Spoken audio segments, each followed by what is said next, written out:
青丘的桃花开得正艳，我蜷缩在狐狸洞的血泊里，看到地上的断尾，恍惚想起小的时候，那时候族人嘲笑我只有一条小尾巴，是青丘族的耻辱。母后总会把我抱在怀里，温柔地揉我的发顶。婉婉别怕，你的尾巴最漂亮，母后永远最爱你。可现在他却指着我的鼻子骂我是个养不熟的白眼狼。我和妹妹同为青丘地鸡，是一母同胞，可她是九尾天狐，我却是只有一条尾巴的杂毛狐狸，不但灵智未开，就连寿命也只有短短100年。父王母后为了给我续命，寻遍了四海八荒的奇珍异宝，妹妹也对我心怀愧疚，对我格外礼让。直到那天，母后让妹妹倾心的天族太子和我订了婚约，妹妹伤心出走，却被魔族重伤，性命垂危。望着命悬一线的妹妹，我才刚哭了一声，就被母后狠狠扇了一巴掌。你现在假惺惺的哭有什么用？从小到大，梨儿什么都让着你，可你却连夫婿都要同他抢。若不是你，梨儿也不会生死不知。我真恨不得出事的是你，也好换我的梨儿平安。我愣愣地看着母后狰狞的面孔，突然想起族中长老说过，青丘有一换命秘法，只要献祭自身，便可令血亲重获新生。当天的夜里，我亲手剜出了自己的内丹，砍断了自己的狐尾。母后，婉婉听话，婉婉这就换妹妹回来。狐狸洞里，我面色惨白地蜷缩在地上，因为失血过多，我的手脚都冷冰冰的。地上的6芒星法阵闪烁起幽光，我知道换命仪式已经成功了，妹妹有救了。可是现在，婉婉已经没有尾巴了，母后还会爱婉婉吗？我低落地垂下头，疼痛让我浑身发冷。我想到从前，父王母后总是让妹妹让着我，妹妹也总说是因为她在娘胎里占了我太多灵力，我才会这样体弱。他们为了补偿我，给我寻遍了四海八荒的奇珍异宝，可我不想要什么补偿，婉婉只想和父王母后还有妹妹一直在一起。随着时间的流逝，我的眼皮越来越沉，气息也越来越微弱，我忍不住回忆起母后怀抱的温度。就在我几乎要昏过去时，狐狸洞的结界突然被蛮横打开，紧接着一道蛮横的法力将我拖出洞外。母后面色焦急地朝我吼道：婉婉，梨儿危在旦夕，只有你的心头血才能吊住她的命，你还愣着干什么？还不放血？我怔了怔，抬起惨白的小脸，母后不用心头血的。我刚想说自己已经用换命秘法救了妹妹，可话还没说完，就被母后厉声打断去。婉婉，从小到大，梨儿因为你受了多少委屈，她什么都让着你，可你怎么能这么自私，连1碗血都不肯给她？她可是你的亲妹妹啊！说完，母后便不等我再张口，狠狠将利刃刺入我的胸口。剧痛袭来，我惨叫一声，可母后却没再像往常一般把我抱在怀里柔声安慰，她只是冷冰冰地接我的心头血，不等我多说什么，就将我随手扔回了狐狸洞。我疼得直抽泣，我想用灵力止血，却发现没了内丹，一丝灵力都用不了。洞外，我听到父王迟疑地说：婉婉身体弱，挖了她的心头血，她会不会承受不住呀？母后尖锐的出声打断：怎么会承受不住？从小到大，我们用那么多天才地宝养着她，1碗血有什么大不了的？梨儿要是真出了什么事，我恨不得用她的命来换。外头的声音渐渐远去，我却连睁眼的力气都没了。母后，婉婉听话，婉婉已经用自己的命换了妹妹的命，还有3天，秘法生效，妹妹就会醒来。母后，您可以开心了吗？我躺在血泊里，身体逐渐发冷僵硬，直至彻底没了呼吸。等我再睁开眼睛，就看到我的尸体已经化成了狐狸原形，僵硬的蜷缩在地上。阴风拂过，地府的无常使来勾魂了。我有些舍不得妹妹，求她再给我3天时间。无常使看了眼我伤痕累累的尸体，同情的叹了口气：也罢，那小地鸡就3天后再去投胎吧。我连忙感激的点头，然后就飘去了父王母后的寝宫。熟悉的声音响起，父王背着手忧心忡忡地说：梨儿饮下婉婉的心头血后，情况已经暂时稳定下来了，只是玉罗，你不应该那般强硬的。婉婉从小到大何时受过这么大的罪？母后顿了顿，将手中的茶盏重重一扔，声音拔高了几分：婉婉也是我的亲骨肉，难道我就不心疼吗？可我没办法，梨儿的伤实在太重，只有双生姐妹的心头血才能勉强吊住一口气。说罢，母后像是想到了什么，又红着眼眶说：早知如此，当初就不该把天族的婚约只给婉婉，我只想着成为天族太子妃，就能庇佑婉婉一世平安，却忘了那墨渊太子也是梨儿的心上人。我们总觉得婉婉身体弱，就让梨儿什么都让着她，实在是亏欠了梨儿太多。听着母后的啜泣，我无措地眨了眨眼。从前有族人嘲笑我性子蠢笨，连最下等的狐狸都不如。我又急又气，却不知如何反驳，只能不停地掉眼泪。是妹妹和墨渊哥哥替我狠狠教训了说闲话的族人。那时候，妹妹抱着我说：等我长大了，就嫁给墨渊哥哥做太子妃，到时候就没人敢欺负你了。可是后来，母后却把墨渊哥哥的婚约只给了我。那天是我第一次看到妹妹发那样大的脾气，不是吵我，而是吵母后。我藏在屏风后面，偷偷地听妹妹说：父王母后，你们究竟什么时候才能结束这自以为是的偏心？我和姐姐的人生凭什么要让你们来安排？说完这些话，妹妹就负气出走了。再后来，便是妹妹重伤濒死。那时候我才知道，原来妹妹受伤都是因为我。我从身后轻轻抱住母后的腰，对不起啊，父王母后，婉婉总是给你们添麻烦。还好，婉婉已经死了，婉婉再也不会伤害到妹妹了。父王的声音打断我的回忆。玉罗，婉婉没做错什么，她毕竟是我们的女儿，身子骨本来就弱，你怎么能真的狠心不管她？我们至少要去看看她。父王说完，母后犹豫片刻，叹着气点了点头。她和父王一起来到我的狐狸洞外，语气带着几分不自然地说：婉婉，打开结界，我和你父王来给你送伤药了。听到无人回应，母后的脸色垮了下去。婉婉，你有完没完？不就是取了你一点心头血吗？如今你妹妹还生死未卜，你却为了这么点小事和我置气，你到底有没有良心？我一愣，立刻着急的想要解释。母后，婉婉没有赌气啊，婉婉只是死了。可母后听不到我的声音，她的脸色越来越难看，手已经高高抬起，就要强行破开结界。我的心一下子就提到了嗓子眼，生怕被父王母后看到我的尸体会伤心。可就在这时，下人来报，说是天族太子拜访，要来与我解除婚约的。母后顿了顿，抬起的手又落了下去。她和父王对视一眼，转身朝着结界冷声说：婉婉，这桩婚事本就不属于你，既如此，你也不要强求。留下最后一句话，母后便和父王一起离开。我连忙跟了上去。在正殿里，我看到墨渊哥哥神色憔悴，像是好几天没睡好的样子。墨渊哥哥说，他真心喜欢的只有妹妹，与我成亲绝非他所愿。父王母后没说什么，无奈的点头表示同意了。得到满意的结果后，墨渊哥哥这才松了口气。随后他突然问道：对了，婉婉呢？怎么一直没看到她？母后表情冷淡的冷哼一声：还不是在忙着和我赌气，那个没良心的白眼狼！离儿因他受伤，我不过是要了点他的心头血，他便一直窝在狐狸洞里不肯出来。墨渊哥哥表情正了正，随即下意识地说：怎么会？婉婉不是这种人，婉婉温和仁善，虽心智似孩童，却也绝不会分不清大是大非。她不肯出来，莫非是遇到了什么事？墨渊哥哥眼神狐疑，轻声地问道。可这话像刺激到了母后似的，他声音陡然尖锐了几分：婉婉能有什么事？什么温和仁善？我看她分明是恃宠而骄。母后不顾父王的阻拦，自顾自地厉声说道：她身为青丘皇族血脉，却只有一条尾巴，从一出生就丢尽了青丘的脸面。而李儿明明是天赋最好的九尾天狐，却什么都让着她。这些年来不知道受了多少委屈，她还要怎样？难道非得把离儿逼死才肯罢休吗？我愣愣地看着母后歇斯底里的模样，眼泪大颗大颗的掉。原来在母后心里，我一直都是青丘的耻辱，只会给青丘皇室蒙羞。对不起，母后，是婉婉没用。如果母后只有妹妹一个孩子就好了。还好，婉婉已经死了，婉婉再也不会给青丘丢脸了。够了，婉婉懂什么？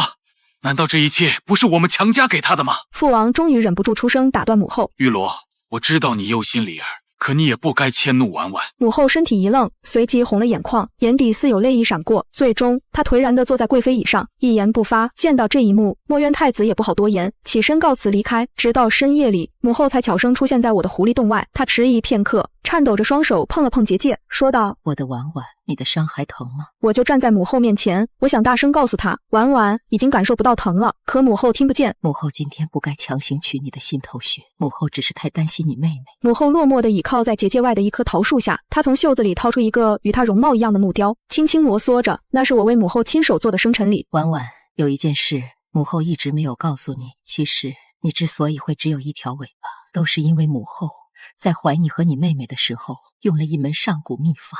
我想要拥抱母后的手瞬间愣住了，随后母后声音沙哑地继续说：青丘已经有1000年未曾有九尾天狐降生了，你父王因为这件事被无数族人背后指责，母后也被逼得没办法，在得知怀的是双胎时，故意用秘法把你的能量全都转移给了离儿。是母后对不起你，所以母后才想拼命的去弥补你，可是母后却什么都做不好，同时伤害了2个女儿，你能原谅母后吗？夜色渐浓，我看着狐狸洞里自己已经僵硬的尸体，母后的歉意像一根针狠狠扎在我心上。我着急的想告诉母后，没关系的，婉婉不在乎有几条尾巴，婉婉很爱母后。可惜母后再也听不到了，她又留下几瓶仙药后就转身离开了。我飘到母亲的寝殿，将身子缩进母后怀里，贪恋地嗅了嗅母后身上的气息，就像小时候母亲拥抱我一样，幸福又温馨。第二日，父王母后被一阵喧闹声吵醒，族人说妹妹好像是要挺不过今晚了。母后顷刻间惨白了脸色，慌乱地来到妹妹的病床前，她看着妹妹越发微弱的呼吸，拼命为妹妹渡着灵力，可灵力入体却像是石沉大海般毫无作用。母后又跪在青丘资历最深的大长老身前，求大长老想办法救救妹妹。内，大长老深深地叹了一口气。离儿地基是因为被魔族掏了内丹，乃至无法运转灵力，自然也消化不了仙药。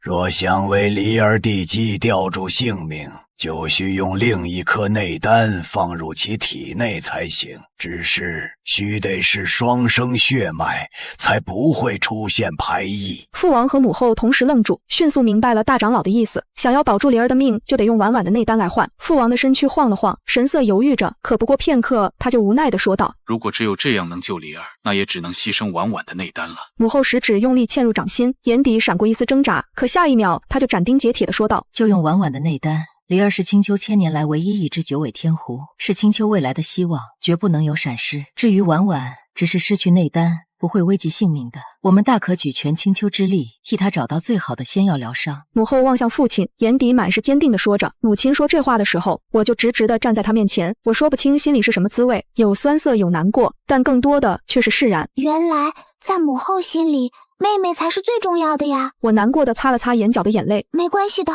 母后，婉婉已经如您所愿，把命换给了妹妹。我们现在去找婉婉。母后不再等父王回应，一个闪身就来到了我的狐狸洞外。这次她没有强行闯入，她压下心里的愧疚，强作镇定地说：婉婉乖，离儿伤得太重，把你的内丹先借给你妹妹好吗？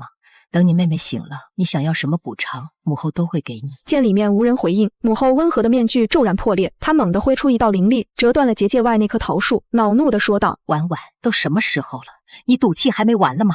离儿可是你的亲妹妹，你不能这么自私。轰隆一声，母后彻底击碎了狐狸洞的结界，她怒气冲天地闯入洞里，指责的话已经到了嘴边，可下一秒却闻到一股浓浓的血腥味。只见偌大的狐狸洞里，一只满身血污还没了尾巴的白毛狐狸蜷缩在地上，白毛狐狸的丹田处有一个巨大的窟窿，黑褐色的血迹早已干涸。母后瞳孔骤缩，直接僵在了原地。地上那只蜷缩的白毛狐狸，她一眼就认了出来。母后发出一声撕心裂肺的哀嚎，冲过去颤抖着手抱住我的尸体，她轻抚我满身的伤痕，慌乱地往我体内渡着灵力，可直到灵力耗空，我也不会再有半分回应了。怎么会没用呢？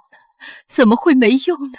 母后喃喃自语，绝望的一遍又一遍，抚摸着我光秃秃的尾根。她想到我小时候有一次在青丘后山放纸鸢时，不小心把腿磕破一点皮，她轻轻把我抱在怀里，哄了一个晌午，我才露出笑脸。那么娇气柔弱的一个孩子，被活活剜掉内丹，砍断尾巴的时候，该有多痛苦啊！母后再也忍不住，抱着我撕心裂肺的哭了出来。我飘在半空中，看着母后落泪的样子，慌乱的不知所措。母后，您别难过呀，婉婉这是在救妹妹。我想给母后擦眼泪，却怎么都触碰不到母后的身体，直到父王匆匆赶到，在看到那具小小的狐狸尸体后，猛地愣在了原地。婉婉怎么会这样？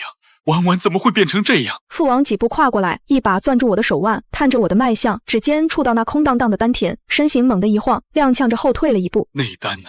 婉婉的内丹呢？还有婉婉的尾巴呢？父王的声音沙哑，眼底满是难以置信。他看着我遍体鳞伤的尸体，胸口剧烈起伏，眼底浮现出滔天杀意。父王吼道：是谁干的？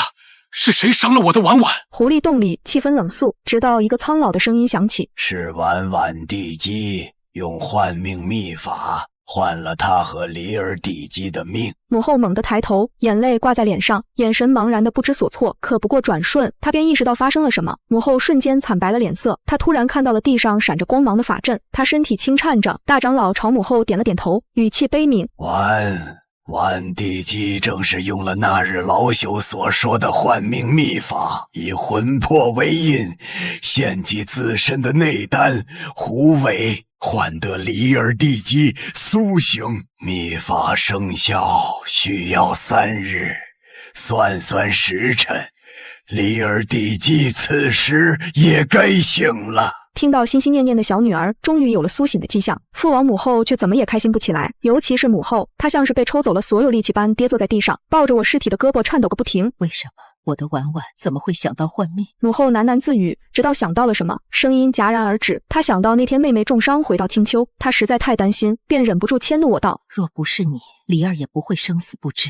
我真恨不得出事的是你，也好换我的离儿平安。母后伤心地捂住胸口，眼底浮现出莫大的悔恨。她狠狠地甩了自己一巴掌，歇斯底里地哀嚎道：那天婉婉说不用心头血的，可我非但没让她说完，还骂她自私。我亲手刺穿了她的胸口，是我瞎了眼，是我偏心，是我对不起她。母后趴在我身上，哭得几乎晕厥，声音嘶哑得不成样子。我的婉婉那么乖，从来都不跟离儿争，我却总觉得他占了梨儿的便宜，我怎么能这么对他？母后想到自己3天来对我的恶意揣测，心底的悔意便越发浓烈。如果他没有迁怒到婉婉，如果他没有挖婉婉的心头血，是不是他的婉婉也不会离开他？漫天的悔意袭来，母后哇的吐出一口鲜血。父王神色一紧，走到母后身边，紧紧揽住她的肩，可他的眼泪也落了下来，砸在我的尾巴上。他是青丘的王，一生威严，此刻却连一句安慰的话都说不出了。他知道母后说的是真的，是他们亲手把乖巧懂事的女儿逼上了绝路。我飘在他们身边，看着他们悲痛欲绝的样子，眼泪也大颗大颗的掉。我想告诉他们，婉婉不怪他们，真的不怪。婉婉只是想救妹妹，只是想让父王母后开心。可惜父王母后再也听不到了。就在这时，一个侍女匆匆来报：陛下，王后梨儿地姬醒了。父王猛地站起身，母后也瞬间回过神，眼里闪过一丝光亮，可那光亮很快就暗淡下去，只剩下疲惫和愧疚。他们跟着侍女赶往疗伤殿，脚步沉重。他们跟着侍女赶往疗伤殿，脚步沉重地走着。疗伤殿里，妹妹靠在软榻上，缓缓睁开了眼睛，她的眼底恢复了往日的光彩，只是脸色还有些苍白。见到父王母后，妹妹虚弱地笑了笑，声音轻轻地喊着：父王母后，你们来了。母后走过去，神色十分不自然地摸了摸她的额头。大长老随后赶来，替妹妹诊了脉后，躬身说道：陛下，王后月爻地基已无大碍，只是身子还虚，需好生静养些时日。本该是皆大欢喜的事，可店里却一片沉默。父王母后看着妹妹，脸上没有半分笑意，只有浓浓的悲伤。妹妹察觉到不对，皱了皱眉，看向母后：母后，你怎么瘦了这么多？父王的脸色也不好，是不是出什么事了？她顿了顿，眼里满是期待。对了，姐姐呢？我睡了这么久，肯定让姐姐担心了，我要跟她说对不起。她说着就想起身，母后连忙按住她，眼眶瞬间红了，别过脸不敢看她的眼睛。父王蹲下身，握住妹妹的手，声音低沉而沙哑，带着难以言喻的痛苦：梨儿，你听父王说，婉婉她走了。妹妹愣了愣，没明白是什么意思。她去哪里了？是去别的地方静养了吗？什么时候回来？她用了换命秘法，用她的内丹，她的尾巴换了你活过来。父王的声音哽住了，一字一句像是用尽了全身的力气。他猛地睁大眼睛看着父王，眼里满是难以置信。不可能，这不可能！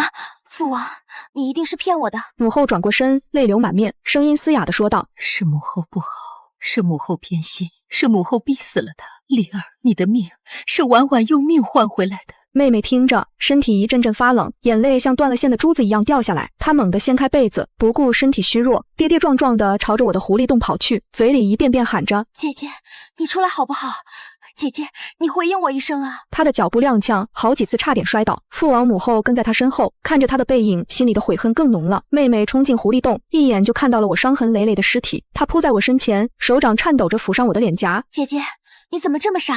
我不想做什么九尾天狐，也不想要什么天族太子妃，我只要你活着，只要你陪在我身边啊！妹妹哭到声音都沙哑了。我飘在妹妹身边，看着她痛哭的样子，心里酸涩无比。妹妹别哭，姐姐不怪你，能救你，姐姐很开心啊。那天后，父王让人打了一口水晶冰棺，用的是青丘极北的万年寒冰，能保尸身不腐，就放在我的狐狸洞里。他说婉婉喜欢这里，喜欢洞外那棵桃树，春天桃花开的时候总爱坐在树下啃灵果，就让她守着这里吧。母后从那天起像丢了魂一样，整日守在水晶冰棺旁，不吃不喝，头发散乱地披在肩上，粘着灰尘和泪痕。她再也不是那个风华绝代的狐后了，只是一个丢了女儿的母亲。她总是坐在水晶冰棺边，用帕子一遍遍地擦我的脸，擦得小心翼翼，像是怕碰碎了我。擦着擦着就开始不停地讲话，就像我还活着的时候那样。婉婉，母后给你带了你最爱吃的桂花糕，你尝尝好不好？她把桂花糕放在水晶冰棺边，见我不动，又喃喃道：哦，母后忘了，你现在吃不了了。婉婉，母后给你梳头发吧。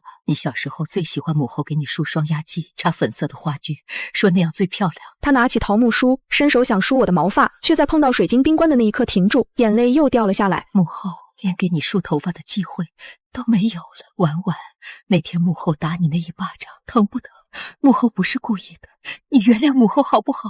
母后就这样说着，哭着，从清晨到日暮，从日暮到深夜。父王处理完族中事务，就过来陪她，不说什么话，只是坐在她身边，看着水晶冰棺里的我。族里的侍女来送吃时，母后从来都不碰，父王硬逼着她吃几口，她也只是机械的嚼着，味同嚼蜡。她的身子越来越弱，灵力也耗损得厉害，可她不管不顾，执意守着我。再然后，母后就一病不起，整日躺在床上，不吃不喝，嘴里只有我的名字。父王一边打理族中事务，一边照顾母后一夜之间。间，鬓角竟生出了白发。而妹妹醒来之后，也整日沉默寡言，她总是坐在洞外的桃树下，看着满树的桃花发呆。她摸着那棵桃树喃喃道：姐姐，你最喜欢坐在这棵树下晒太阳了。你看，桃花快开了，你怎么不出来看看？甚至她还退了和天族的婚约。她说她要一辈子守在青丘，守着她的姐姐。墨渊哥哥来找了妹妹很多次，还试图说服妹妹，可妹妹却说：姐姐为救我而死，我欠她的，一辈子都还不清了。墨渊没能再说什么，面无血色地离开了青丘。我飘在他们身边，看着母后日渐憔悴，看着父王鬓角的白发，看着妹妹眼里的死寂，心里疼得厉害。我好想抱抱母后，想告诉她好好吃饭，我好想摸摸父王的白发，想跟妹妹说桃花开了，我们一起看。可我什么都做不了，只能像个局外人，看着他们沉浸在痛苦里，无法自拔。我知道他们都后悔了，可这世上从来没有后悔药。那天清晨，狐狸洞外飘起了淡淡的阴风，两个穿着黑衣服的无常使飘了进来，手里拿着勾魂牌，对着我躬身道：晚晚地基期限已到，请随我等前往地府投胎。我对着无常使躬身，声音轻轻的：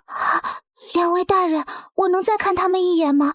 就一眼。无常使看着我，轻轻叹了口气：也罢，速去速回，莫要误了投胎时辰。我点了点头，飘出了狐狸洞，先去了母后的寝殿。母后躺在床上，看着天花板，嘴里还在念着我的名字，眼角的泪从未干过。我飘到她身边，轻轻靠在她的怀里，像小时候那样贪恋着她的温度，哪怕她感受不到。母后，婉婉要走了，你要好好吃饭，好好照顾自己，别再哭了，婉婉会心疼的。我又飘到书房，父王坐在案前，看着我小时候给他雕的小木剑，眼眶通红。我飘到他身边，轻轻碰了碰他的鬓角，那根白发扎得我眼睛疼。父王，你要好好照顾母后和妹妹，别太累了，婉婉会在天上看着你。最后，我飘到桃树下，妹妹坐在那里，手里拿着我给她塞的灵果，已经干了，她却还攥在手里。我飘到她身边，坐在她旁边，看着满树的桃花苞。妹妹，桃花快开了，你要好好活着，替姐姐看看这青丘的桃花，替姐姐好好孝顺父王母后，还有墨渊哥哥，他是真心喜欢你的，